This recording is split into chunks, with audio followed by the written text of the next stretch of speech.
Do you ever feel like, gosh, I wish I would have started sooner? Or is it too late to become rich? Well, the short answer is no. And the second short answer is, what's your alternative? Well, in this episode of the Affluent Entrepreneur Show, we'll break it down for you.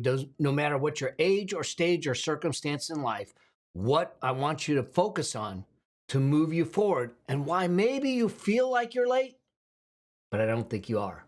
I'll see you in the episode. All right. I have no idea where you are on your journey to financial freedom, but I get it because all of us at some level start to think, oh my gosh, I wish I would have started earlier. And yeah, you're right. The more time we have, the less money we need to build wealth. The less time we have, the more money we need to build wealth. It's a math equation that we got to work out. But the feeling around, oh, I'm too late to get rich or anything like that is something I want to deal with, because what that tendency is that when we feel that, we choose not to do anything about it. And it's a feeling primarily because I think that we're running someone else's race. And so I think that what we need to do is look at six things. I'm going to break some things down for you to start to make sure that you're on your own race, doing your own thing to build wealth your own way to make it happen. Now, here's the thing. Even if, whether you're in your 40s, your 50s, even your 60s, you could be sitting there going, I wish I'd have started early. I wish I started early. And all of us would say, I wish I started at 12 years old. Okay? I've got a kid, Henry, he's not my kid, but he happened to join one of my programs at 16 and a half years old. We had a conversation and he decided to join and he's going through it. And then literally about 9 months ago, we're on one of our calls and he said he got a job. What do I do? And I said, great. You got a job. How old are you? And he said, he says, I'm 17. Perfect. We're going to open up a Roth IRA. So he opens up a Roth IRA. Literally a month ago, we're on another call and he says to me, hey, I got a question. I funded the Roth IRA, but I don't know how to invest it. Now, I said, okay. You're still 17? He says, no, I'm 18 now. I said, cool. I said, so you're 18 years old. You funded the Roth IRA. How much did you fund it with? And I'm thinking he's 18 years old. So he might have funded it with $500 or maybe $1,000. He says, no. I fully funded 2023. What? He says, oh, and I already funded 2024. I go, hold on a second. You're telling me that you put $6,500 away for 2023 and you put $7,000 away for 2024 at 18? And he says, yeah, I live at home. I don't have very many expenses. Yeah, no kidding. Oh my God. So here's this 18-year-old that put $13,500 away. I said, let me do some math for you. If we just invested in an S&P 500 fund, that 13,000 will go up over 100 times, 105, 106 times. Okay? You're already a millionaire. That 13.5 is going to turn into $1.1 million, $1.2 million, $1.3 million. If you did nothing more. But we're not going to stop here. We're going to continue going, and the only thing we got to avoid is stupid. And I'll help you avoid stupid, and I'll help you continue going. So, bottom line is this. Do I wish I was Henry? Yes. Do I wish I started at 10? Yes. Do I wish I started at 2 if I could? Yes. But we can't take time back. We are where we are. So we start where we're at. If you're 20, you're 30, you're 40, you're 50, you're 60, we get in the game. Because the one thing we do know is you cannot win the wealth game if you're not on the field. You can't be on the sidelines. You can't be in the stands. You got to be playing the game. And even if you sat back and said, I'm a little late, I wish I started earlier. What's the alternative? To just not do anything, to give up, to throw your hands up and say, I'm done. And I'm going to then what? Submit to government assistance, submit to having to live on your children's couch? No. We don't do that. We sit back and we say, let's understand the formula for building wealth and financial freedom. Let's work the formula to our benefit, no matter our age, our stage, or our circumstances. If I know that is a mathematical formula, then I got to figure out the inputs. And it is a mathematical formula. Now, that doesn't mean that it will be easy, but it is simple. But just because there's some difficulty doesn't make it impossible. Is it, you might have a steep hill to climb? Certainly. You might have a big boulder to push? Absolutely. But we can still push it and we can still climb it. And if we only get halfway up that hill, we're still halfway better than we would have if we didn't try. So I don't think that the alternative is to just throw your arms up. I think the only alternative is to get on the field, get in the game, and build it from wherever we're at. All right? So here's the thing. I'm going to walk through some 6 things here to help you kind of navigate this and hopefully bring this home for you. But first things first is, like I said, I think that this feeling comes from running someone else's race. And the first thing is this idea of comparison, okay? Now, comparison is fine. The question is who and what are we comparing to? The problem is in today's socially connected world, I can pick up my phone and I can look at someone's facade of their perfect life. You know, their coiffed hair, their, you know, their perfect existence on here through filters that says, I live a perfect life. And now we feel bad about ourselves. See, what we're doing is we're comparing our current existence to someone else's dream, someone else's facade, someone else's journey, instead of running our own race. What our comparison, where the meaningful comparison is not to others. This is the keeping up with the Joneses type of mentality. Look, the Joneses are broke. Okay, so just because your neighbor got a brand new Denali or Porsche doesn't mean you have to go get it. There isn't this race, because that race takes you to the poorhouse. That race takes you to a life of not being fulfilled because you're doing things that aren't in your lane. So the only comparison we should be comparing to at this stage is to compare ourselves to our prior self, to look at how far we've come, to look at where we started our journey. Where were we yesterday, a month ago, a year ago? And look at it from that perspective. When we compare to our prior self, we are building. Now, that also means that what we need to know is, where do we want to go? Okay, where do we want to go? And this kind of adds to it. This number 2 is that set your dreams. I made this mistake in the sense that I did not completely define, specifically, vividly define what I had as a vision for my life.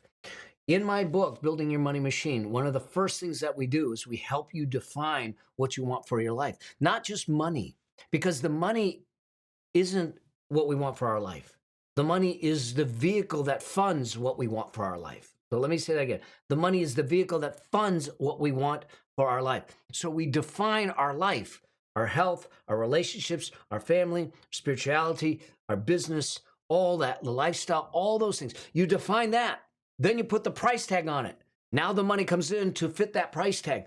That's the game that you're playing. The challenge is that we don't take time to define what that finish line looks like. We don't take time to define what that life looks like. And when we don't take time to do that, we tend to fall prey to living someone else's life, to live the expectations of society, to live expectations of media, to sit back and say, oh, I got this degree, so I must go that way. Or there's a professional path that I should follow. Or my parents or my siblings, all these other external forces that start to direct the path that we're going to go, and it isn't ours.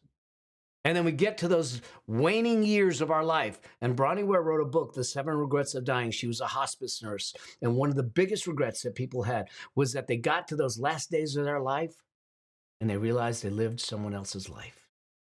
What a travesty. I don't want that for you. So one of the first things when we start to talk money is to talk about why and what you want from your life. And so now, beyond comparing to your prior self, We focus on the dream that you want. We get clear on the dream that you want. We get clear on the values that you have. We get clear on the things that bring you sustainable joy, the things that I call joy points in your life.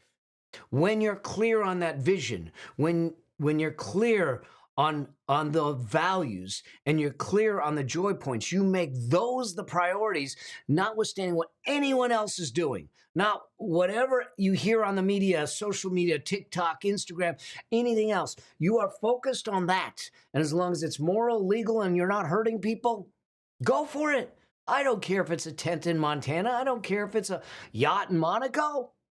I'll take the yacht in Monaco, though. That's the path you're on. And that's what you're evaluating is you're living your lane. When we get out of our lane, we start to feel behind. When we get out of our lane, we start to not feel good. When we get out of our lane, we stop running our race. We start running someone else's race. Okay, that leads me to number 3, because this is something that can weigh heavy on us. Leave the past. Leave the past in the past. Y'all, whatever decision you made to this point, you made it for a reason. You made the best decision you could based on the information you had. And for whatever reason, you were meant to make those decisions to prepare you for this moment to make better decisions. Leave it in the past. If we stand here and beat ourselves up because of decisions that we should have, could have, and would have liked to make in the past, we won't move forward in the future. We're stuck in the past. When I lost 1/3 of everything I owned in that Ponzi scheme, had I sat back and just beat myself up, now trust me, I did for a little bit. But if I stayed there, 1, I wouldn't be doing this show.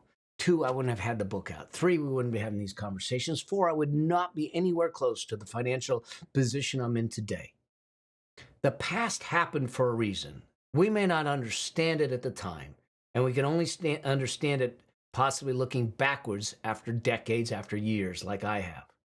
The Ponzi scheme, the loss of 1/3 of everything I owned, the need to try and rebuild was a horrible, horrible thing. But it is the gift that allowed me to build the rules, the criteria, and the things so it doesn't happen to you. To build wealth, to rebuild wealth. I rebuilt, tripled what I lost within 18 months. That's the thing that I think that we need to understand. The challenge is that we want to bring the past with us. That's a heavy, heavy set of baggage to carry. So whatever happened in the past, we don't blame ourselves. We accept it. We accept our role in it. We find the lessons in it, and we move forward from it. And until we do, it's gonna burden us. So we leave the past in the past, but we bring the lessons along for the ride. All right. That leads me to number 4. And number 4 is a lot of times we feel it's because we have lack of results. Y'all, wealth creation is a long-term game. If you make wealth quickly, you lose it quicker. There's a reason that people that win the lottery end up broke a couple years later. And I don't know all the stats on it, but by and large, the reason for it is they did not create the skills to steward that kind of wealth. One of the challenges is that $100,000, your first $100,000 of wealth, is the hardest threshold to get past. Why is that? Why does it seem like that? Well, because here's the thing. You cannot, in order to build that $100,000 of wealth, you have to develop new habits. You have to develop new decisions. You have to develop a new understanding. You have to develop new skills. All those things that you didn't develop. You are building muscle. You are developing all these muscles to do that thing that you've never done before. Now, once you've done it, you're just expanding on it. You're not starting from scratch. And so there's a couple things that happen here. Is that lack of fast results, or let's put it another way, lack of patience. We think that it should happen overnight. It doesn't happen overnight. There's something called the wealth creation curve. It is a curve. So one of the mistakes that people will make is they think wealth is linear. It's not a straight line. Wealth doesn't go in a straight line.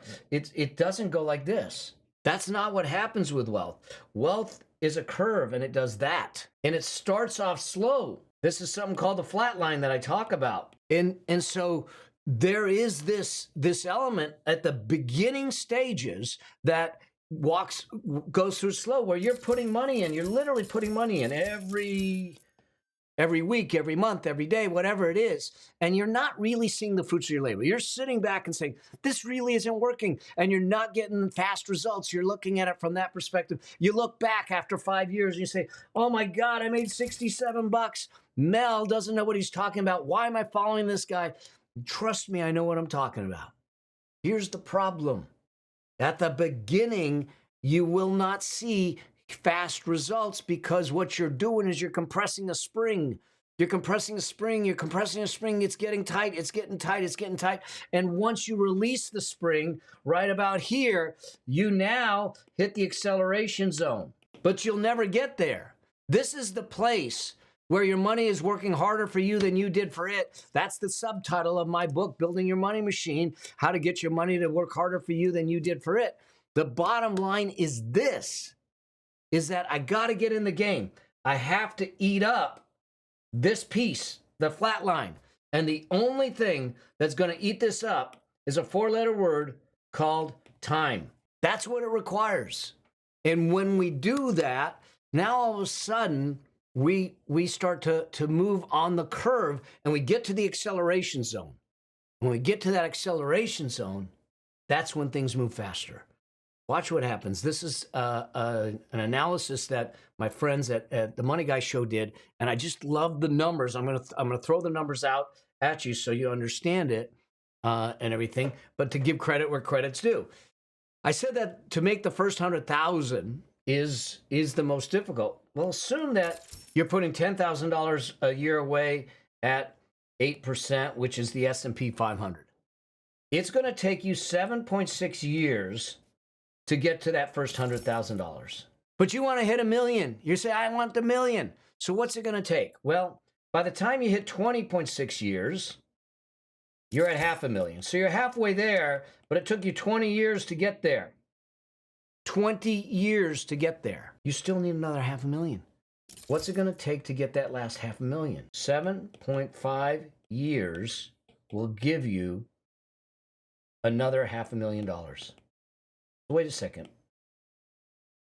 It took you less time to make $500,000 than it took you to make the first 100,000. Yes, it did, because now you're in the acceleration zone and your money's working harder for you than you did for it. That's the thing that we need to do. And so the lack of fast results gets you the feeling like you're behind. But remember, you're compressing the spring, you're building momentum, and you're going to get that acceleration as you start to move forward. Now, that leads me to number 5. One of your biggest investments and first investments needs to be in yourself, in your growth and your development and your knowledge around money, around investing, around wealth. Getting into programs, not programs that are trying to sell you into a bunch of investments. Knowledge-based, experience-based, getting books. I don't sell investments. I'm not here trying to build a book of business. I don't want to get a bunch of clients. That's not what I do for a living. I speak, I teach, I serve, I help, I coach, I mentor. I don't sell insurance. I don't sell investments. I have no bias based on commissions or transactions, okay? That's what you want. The book that I wrote was a book that meant to serve, okay? The courses, this channel, all that stuff, okay?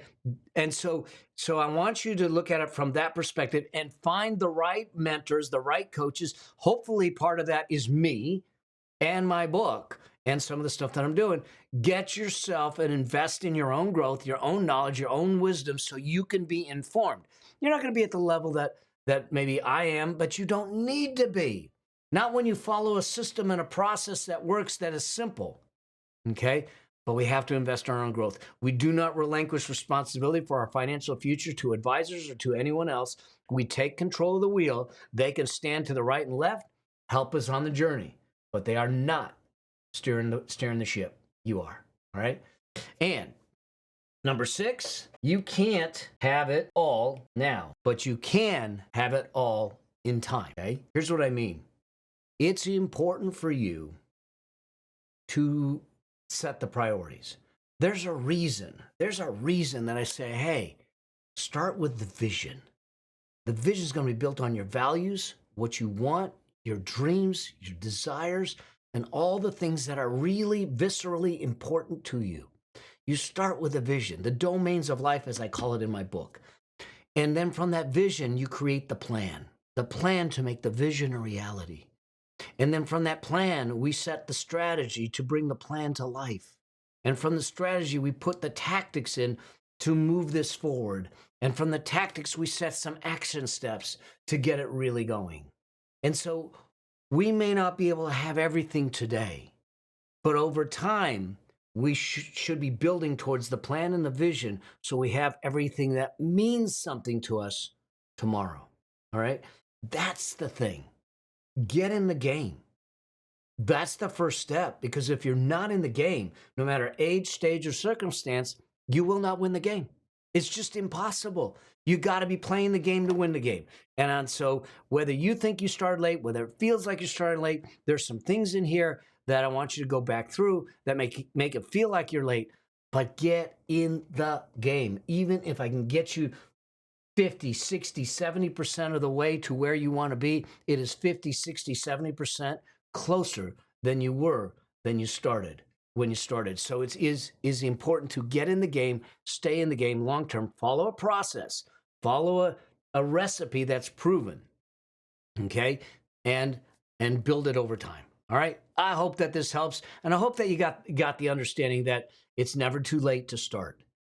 It's never too late to get in the game, and that you have to be in the game to win it. And so you're going to get on the field, you're going to follow the process, and if I can help you on that journey, you reach out to me, you let me know. Walk the process from my book, from my trainings, from my channel, and let's make it happen. All right? It can happen no matter age, stage, or circumstances, and I'm here to guide you. Remember, I'm on a crusade. I want to light the path to financial freedom for 1 million families. I want one of those families to be you. All right? Till I get a chance to see you on the road, get a chance to speak to you, or maybe out when I'm speaking, always strive to live a life that outlives you. See you soon. Cheers.